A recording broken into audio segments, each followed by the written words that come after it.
Welcome to the Book Review Podcast. We've got an interesting one today. It's called The Art of Laziness by Library Mindset. Now, the title might make you chuckle or maybe even squirm a bit, depending on your to-do list. Right, it's definitely a title that grabs your attention. But this isn't really a guide on, how to perfect your couch potato skills. It's more in the self-help productivity mindset genre. And the key themes, well, they're about tackling inaction, really understanding our limited time, avoiding future regret, and maybe finding some purpose through practical techniques and mindset shifts. So why dive into a book called The Art of Laziness? Well, because it gets at something a lot of us struggle with, that feeling of not quite living the life we want, maybe because of procrastination or comfort or fear. Let's unpack it. And the book jumps right in, doesn't waste any time. Starts with a pretty stark reminder about time itself. Yeah, it hits you with that perspective right away. Average life expectancy, around 72 years. Which sounds like a lot, maybe. But then it breaks it down. That's only about 3,700 weeks. Exactly. And then it says, if you're, say, 30 years old, you've already lived through 1,500 of those weeks. Gone. It kind of stops you in your tracks. It really does. And it's not just throwing numbers out there. The book uses it to immediately ask, you directly, are you making the best use of this time? Are you doing things you actually love with people you love? And that finite time connects straight to the idea of regret, doesn't it? The cost of not acting. Absolutely. It paints this picture of like being 80 and looking back with regrets. Things like I'm doing what you really wanted to do. Or wasting so much time on things like, social media scrolling, endless TV. We all know those traps. Neglecting health, family, working a job that felt meaningless. Yeah, these aren't small things. Yeah. They're the potential cost of just drifting, Yeah. of inaction. The book really pushes you to stop making excuses. And start asking questions instead. Right. Challenging questions about your choices. And it calls out one excuse in particular, waiting for the perfect time, calls it the worst excuse. Because, as it says so clearly, there is no perfect time. The best time is now. Exactly. For anything, really. Yeah. Traveling, starting that business, going to the gym, delaying just builds up that potential regret. Time is running out. So the whole point really is awareness. How your day-to-day actions impact that future self, that future potential for regret. It's trying to shake you out of being lazy, essentially. And it structures this whole argument in two parts. First, the mindset shifts you need. And then the practical tips and techniques. Makes sense. You need the right mindset first. And the first mindset it tackles is, it's a big one. 100% responsibility. Wow, it doesn't hold back here. It quotes Churchill, the price of greatness is responsibility. The core idea is that blaming others, your boss, your situation, whatever, it's useless. Worse than useless, actually. The book says it feels good for a second, lets your mind off the hook. Like saying, I can't do anything about it. But that's wrong. It keeps you stuck. Blaming just doesn't solve the problem. If you don't have time to exercise, blaming your schedule doesn't create time. You have to take responsibility, find the time, make the time, action. It's got that kind of tough love feel. It says nobody cares if you're lazy or procrastinate. That's on you. It's your problem to solve, basically, for yourself. Because our default mode is often the easy path, right? The TV over the run, social media over reading that challenging book. Blaming is just easier than facing the problem and doing something. And the book really hammers home your present actions. They're literally building your future. So learn from the past, sure, but don't live there. Learn the lesson, but don't repeat the mistake. It bluntly says, don't be stupid. Don't fear mistakes so much you do nothing, but don't love them either. Learn fast, move on. The book lists these harsh truths. If you're lazy, unhappy, procrastinating, that's your responsibility. You gain nothing by avoiding it. Complaining doesn't help. Action is the only way forward. Right on. Which brings in that great proverb. The best time to plant a tree was 20 years ago. The second best time is now. Captures that urgency perfectly. And if you are taking action, mistakes are guaranteed. They're part of it. So don't fear them. Jump into the unknown, it says. Success isn't about never messing up. It's about not making the same mistake twice. Learning. There's a practical tip in there too from Epictetus. Stick to your business. Yeah. Focus on what you can actually control. Yeah, don't waste energy worrying about stuff that doesn't affect you or things you can't change, like maybe what other people think. Trust yourself. And the bottom line of this whole responsibility thing is pretty stark. Nobody is coming to save you. You have to be the one to change your own life. Stop depending on others or circumstances. It tells that story, the fable of the farmer and the sparrow. Remember that one? Oh, yeah. The farmer keeps putting off the harvest. My sons will do it. The neighbors will help. And the sparrow in the field isn't worried. But then, The moment the farmer says, okay, I'm going to do it myself tomorrow, the sparrow knows it's time to get her chicks out of there. Immediately. because self-reliance means action, dependence means delay. Exactly. And the book links this to how people approach life. Most never start. Some start, but quit when it gets cuffs. And then there's the tiny percentage, the 1%, who just keep going. They see it as a marathon. And that persistence comes from controlling what you can control, your mind, your effort, and letting go of what you can't. Like other people's opinions or external events. Worrying about the uncontrollable just makes you miserable. The rule it gives is simple. Can you control it? Then act. Can't control it? Don't worry. Worry solved nothing there. Which flows right into the next big obstacle it identifies. The comfort zone. Ah, the comfort zone. So cozy. So dangerous, according to the book. Because real growth rarely happens there. Easy things feel good momentarily, but they don't lead anywhere meaningful. And deep down, the book suggests you kind of know when you're just coasting, wasting time, you feel it. But pushing past that discomfort, even just starting something new, that brings a real sense of accomplishment. It uses that quote, a comfort zone is a beautiful place, but nothing ever grows there. And when you do step out, the advice is keep it simple. Don't overthink. Just start. Focus on the doing, not just the end result right away. Your first plan probably won't be perfect anyway. Right, you'll need to adjust. Speed is important, not just working fast, but starting fast. It mentions Jeff Bezos' idea. Making decisions with like 70% of the information. Yeah, because waiting for 90% or 100% is just too slow. You learn by doing and adjusting. And if you want different results, you probably need to think differently. It quotes Patton, basically saying, if everyone's thinking alike, someone isn't thinking. Doing the same old thing or what everyone else does won't get you somewhere new. Okay, so you're stepping out, you're acting. How do you direct that? The book says, set clear goals. And, crucially, make them possible, especially at first. And measurable. Be healthy isn't a goal. Right. Lose 2 kilograms in 1 month. That's clear. You know if you hit it or not. Yeah. Needs measurement, needs a time frame. And it recommends actually writing them down on paper. Old school, but effective. Seeing them daily keeps them top of mind. Creates a bit of productive guilt if you're slacking off. Better than getting lost in some complicated app. Sometimes. Pen and paper works. And all this ties back to that recurring theme. You will regret it later. That little nagging feeling when you know you should be doing something else. The book says that's your subconscious knowing you're choosing laziness over growth. It's that constant battle. Short-term pleasure versus long-term satisfaction. Laziness gives you that quick dopamine, hit the easy option, the distraction, but it adds up to future regret. You need to delay gratification sometimes. Make sacrifices now for what you want later. Find that balance between enjoying today and building tomorrow. And achieving those future goals often involves taking risk. You have to jump from comfort to discomfort. The book argues the regret of not taking a chance is often way bigger than the regret of trying and maybe failing. Taking risks feels scary, of course. Yeah. But it quotes Mark Zuckerberg, in a fast-changing world, the only thing guaranteed to fail is not taking any risks. Standing still is the biggest risk. Yeah. Then there's an interesting mindset shift. No good, no bad. This is a really powerful reframe. Instead of instantly labeling things, oh, this is terrible or this is great, just observe. Because sometimes seemingly bad things lead to good outcomes down the line. It uses that famous story of the farmer whose horse runs away. Right. Bad luck. Then the horse comes back with wild horses. Good luck. Then his son breaks his leg taming one. Bad luck. But then the army comes to conscript soldiers, and the son is spared because of the broken leg. Good luck. And the farmer's response to everything is just, maybe. Exactly. It shows how uncertain outcomes are and how our immediate judgment can be wrong. It helps you weather the ups and downs without getting thrown off course emotionally. Which you'll need, because achieving anything worthwhile requires self-discipline. The book frames it using that Jim Rohn quote. We must all suffer from one of two pains, the pain of discipline or the pain of regret. Discipline is choosing the hard thing, now getting up early, doing the workout, tackling the tough project for a better future. And the simple test is, will I regret not doing this later? If yes, then discipline kicks in. Do it now. Seth Godin's definition is good too. Discipline is just executing your ideas, doing the thing.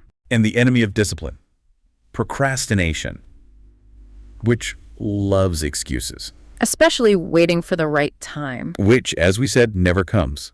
You have to push through obstacles, not use them as excuses. Procrastination is also fundamentally about failing to delay gratification, choosing easy now over better later.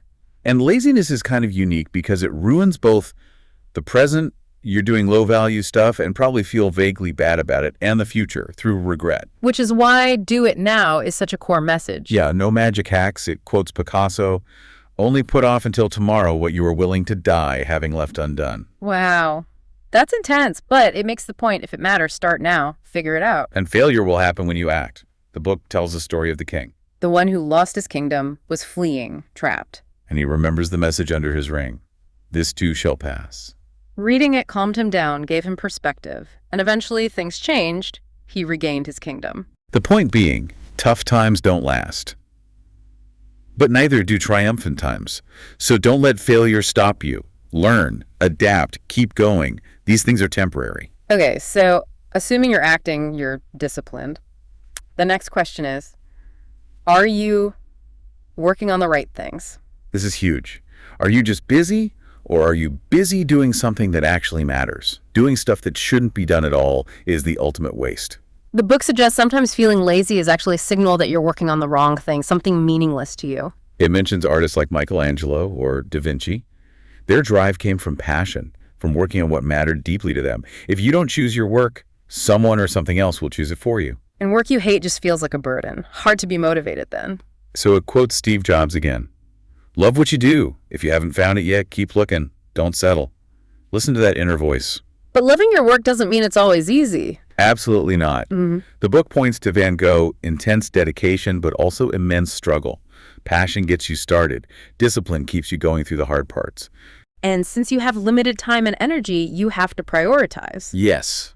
Focus on the vital few tasks. Less is often more. Trying to do everything leads to exhaustion and mediocre results. Doing lots of easy, unimportant tasks can just be a way to avoid the big, scary, important ones. Still procrastination, really. There's also this idea of attract, not chase. Focus on becoming better, doing great work, and opportunities will tend to come to you. And underpinning all of this is belief in yourself. The book simply says, you are great. Stop the negative self-talk. It's poison.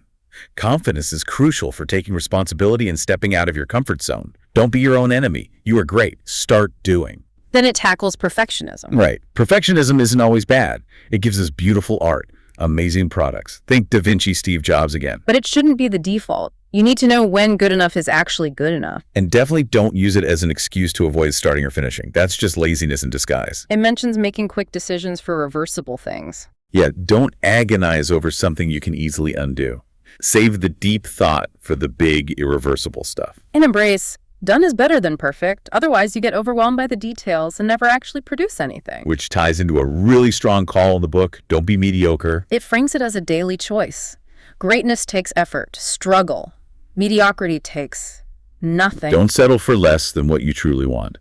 It brings back that Steve Jobs quote about work filling your life. If your work isn't great, a large part of your life feels off. Keep looking. Why do people settle? Maybe surrounding themselves with mediocre people who drag them down, letting those childhood dreams fade. The book suggests many people just drift, lacking energy or purpose. It urges you to think bigger. Avoid that regret at 80. You still have time. And if you don't like something, your job, your friends, your thinking, change it. You have the power. Greatness is harder, yes, but worth it. Next up, it tackles the myth of multitasking. We feel productive juggling things, but are we really? Usually not. The book uses the NASA Mars orbiter example, lost because of a simple unit conversion error. A failure of focus, of attention to detail, likely exacerbated by trying to manage too many things. Multitasking makes you less efficient, tires you out faster, increases errors. The devil really is in the details. Plus, it's stressful. So the tips are straightforward. Focus on one task. Remove distractions. Turn off notifications. Focus is key for important work, for getting into that flow state. Interruptions are killer. They're like the Trojan horse sneak in and destroy your productivity from the inside. It takes ages to get back on track. It also mentions taking a short nap if you're genuinely tired. Rest isn't procrastination. And if you're not multitasking, you have to prioritize the most important thing. Identify those high-value tasks, the 20% that gives 80% of the results, and focus there. Doing less important stuff first is procrastination. Usually because the important stuff is harder. Exactly. Which is why a daily routine is so crucial. Relying on motivation alone doesn't work. It comes and goes. A routine provides structure, ensures the important things get done consistently. John C. Maxwell, you'll never change your life until you change something you do daily. It frees up mental energy, too. You're not deciding what to do next all the time. Review your days, see where time actually goes. It gives Tolstoy's routine, as an example, very structured. Early wake up, walk, writing blocks, nap, focused work. The point isn't to copy Tolstoy exactly, but to build your routine. And about waking up time, choose what makes you productive for your future self, not just what feels comfortable now. There's that interesting suggestion to sit alone for 5-10 minutes daily, Pascal's idea. Yeah, just quiet reflection, gain clarity, unplugged. And again, eliminate all distractions. Be ruthless. They cost so much focus. Including deleting those time-wasting apps. Social media black holes, addictive games. Be honest about what they are. You can always reinstall if you really need it, right? But try living without them. Could save hours. And to protect that focus time, you have to learn to say no. This is hard for many people, saying yes just to please others. But your time and energy are finite. Every yes to something unimportant is a no to your own goals. You lose yourself. Learn to say no politely but firmly.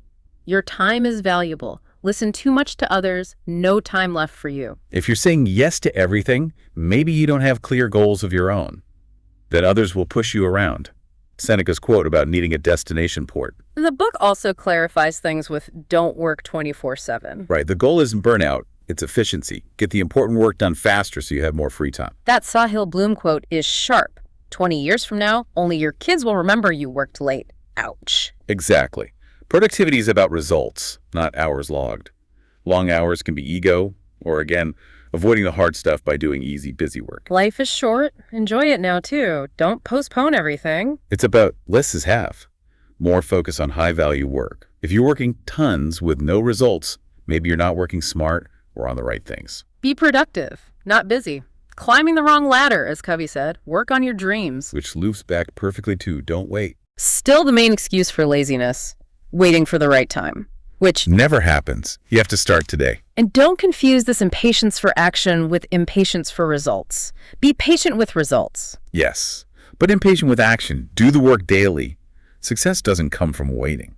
The bamboo tree story illustrates this perfectly. Right. 4 years of watering, seemingly nothing happens. Then boom, massive growth in year 5. But those first 4 years of consistent action were essential. And the Zen student asking how fast he can master Zen. The teacher says, if you want to go faster, it will take longer. You control the actions, not the timing of the results. Be impatient doing, patient waiting. So, no perfect time. Start now. And consistency is key. Daily effort over time. That's the secret sauce. Starting is often the hardest. Musashi. Everything is difficult at first. Breaking habits takes initial force. But it will get easy, or easier at least, with practice. And related to consistency. Do what you say. Build trust with yourself. If you say you'll go to the gym, go. Stop just saying. Another huge factor. Surround yourself with the right people. Jim Rohn. You are the average of the 5 people you spend the most time with. Their habits rub off. It's hard not to be influenced. Be aware. If your circle pulls you down, you might need to change your circle, or at least limit exposure. They shape your thinking. Close the window that hurt you. Reduce time with negative people. And don't take advice from everyone, especially not from people whose lives you wouldn't want. Unhappy people giving happiness advice. No thanks. Alex Ramosi. If they don't have what you want, don't listen to what they say. Live your own life. The book also addresses worry directly. Don't worry. Worry loves lazy people, it says. Nothing else to occupy the mind. Often comes from lack of self-belief. And the cure for worry. Action. Worried about health. Act. Thinking about it does nothing. Classify worries again. Controllable. Act. Uncontrollable. Don't worry. Fretting about an asteroid hitting Earth. Pointless. Seize your happiness now. So the rule. If controllable, act immediately. If uncontrollable, consciously choose not to worry. No worry needed either way. A very practical tip follows. Do the hard thing first. The cold water doesn't get warmer if you jump late. Just tackle the most daunting task on your list right away. We naturally avoid discomfort. Excuses hide this avoidance. But the hard tasks are usually the important ones. And that harsh truth again. Hard choices. Easy life. Easy choices. hard life. Laziness now makes life harder later. Discipline now makes life easier later. Do what you need to. This isn't always what you feel like doing. Life rewards tackling challenges. They get easier. And don't use balanced life as an excuse for laziness. Balance is vital. Yes, sleep, family, but often we can handle more than we think. Push those imaginary walls a bit. A little imbalance for a big goal can be powerful. You can always pull back. Don't let balance become procrastination. To help with this, picture your future self. Yeah, when feeling lazy, contrast future regret with future achievement. Your habits today create that future self. Decide your habits. The book also covers delegate. You can't do it all. Not enough time. If you want to do big things, you need help. Delegate lower value tasks. Outsourcing can be cheap, frees you up for your core work or things you actually want to do. List tasks, time, cost. Even if someone does it 90% as well, the time saved might be worth it. Don't let ego stop you. And the last mindset bit, how to learn anything faster. Focus on useful knowledge, things that improve your life, help your goals. And learn with urgency. Start now. Speed in starting is key. Interestingly, on speed reading, it quotes Naval Ravikant. If you can speed read it, it isn't worth reading. Meaning great books need slow, careful attention. Exactly. Read more by spending more time reading quality material, not just skimming faster. Depth over speed. Variety, too. Okay, wow. That covers a lot of the mindset shifts in part one. Then part two gets into those practical tips and techniques. Yeah, it offers a bunch, many flowing directly from the mindset stuff. Things like planning, goals, the 80-20 rule. Let's touch on a few key ones. The 80-20 rule, Pareto principle. Super important. Roughly 20% of your actions give 80% of your results. Identify that 20% and focus your energy there. Work smarter, not just harder. Avoid busy work. Parkinson's law. Work expands to fill the time available. So give yourself shorter deadlines to force focus and efficiency. Use the law to your advantage. It briefly mentions 8 Japanese techniques, too. Yeah, things like Ikigai, purpose, Kaizen, 1% daily improvement, Shoshin, beginner's mind, Hara Hachigu, eat till 80% full, Shinrin-yoku, nature time, Wabi-sabi, imperfect beauty, Ganbaru, patience, Gammon, perseverance, a mix of philosophy and practical habits. And that daily exercise, 10 minutes before you sleep. Crucial. Reflect. What did I achieve? Where did I waste time, hour by hour? Plan. Short, key tasks for tomorrow. Builds massive awareness. The 3 arrows concept sounds useful too. Just focus on 3 main high-value tasks per day. Avoids overwhelm, ensures the important stuff gets done. Ruthless prioritization. Then there are 10 tiny habits. Things like moving your body, eating well for energy, having purpose, drinking water, good company, taking risks, not overloading, no multitasking, eliminating distractions, sense of urgency. Small things add up. Pomodoro technique. Work in focus bursts, like 25 minutes. Yeah. Short breaks, 5 minutes. Adjust timings as needed. Rest helps focus. And the 5-minute rule? If it takes less than 5 minutes, do it now. Don't let small stuff pile up. Benjamin Franklin's small leak sinks ship idea. Just get it done. And the 2-day rule for consistency. Right. Never miss a habit 2 days in a row. Miss one day, fine. Get back on track the next day. Prevents habits from breaking completely. Consistency is everything. The book ends with a final plea. Wake up. A call to action. Time's running out. Be aware. Change your actions. Change your results. The life you want is on the other side of laziness. Live now. And don't live by others' expectations. That farmer and donkey story, trying to please everyone. You end up pleasing no one and looking foolish. Do what you want. It's your life. Exactly. Your life, like the book, will end. Travel, read, spend time with people you choose. Start living intentionally. So, wrapping up this deep dive into the art of laziness, if you're not consciously choosing how you live, if you're letting laziness or others' opinions run the show, then the question the book really leaves you wrestling with is, whose life are you actually living? Thanks for listening to the Book Review Podcast. If you enjoyed this episode, don't forget to subscribe, share, and leave a comment. See you next time.